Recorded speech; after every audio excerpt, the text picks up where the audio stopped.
Nechta videolarimda osh chiqargan bo'lsam, birontasini o'choqda qilmagan edim. Bugun birinchi marta ovsinimlar bilan ikkalamiz o'choqda osh pishirdik. Men biror marta o'choqda osh pishirmaganim uchun ovsinim bilan chaqirib keldim. Qo'rqaman, chunki gazda past baland qilasiz. Bu yerda o'tinchalarni solasiz, past balandni tushunmaysiz. Shuning uchun u kishini chaqirdim. U kishi oldin ham qilganlar. Go'shtni, piyozni qovurib, ustidan sabzilarni solib, naxot, mayiz, ziralarini, tuzlarini, hamma narsasini birdan sepib, oshimizni yopib qo'ydik obro'g'anni pishishiga. Bizani juda ham azob berdi. Shamol bir tarafdan, ikkinchi tarafdan o'chadi, yonadi, qiyin ekan.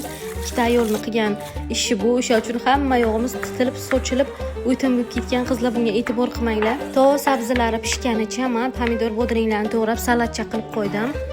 Ko'p qilganimning sababi uyimizda bilasizlar, ustalarim ham borlar, qaynotamlar bor edilar. Hammamizga yetsin deb ko'p qilgan biza. Guruchlarni solib chiqdik, sabzilari, naxotlari yaxshi pishganidan keyin men tagiga qarab turdim, ovsinimlar solishtirib turdilar, keyin u kishi ham qaradilar, shunaqa qilib o'chirik bilan ikkita qo'l tegib osh pishirdik. Ovsinjon davay deb men ham qarashib turdim. Bolalarimiz har zamon kelib olovga yaqin kelgandan qo'rqib pishirdik. Shunaqa qilib go'shtlarni ajratib berdilar. Men go'shtini to'g'raganimcha ovsinim soldilar.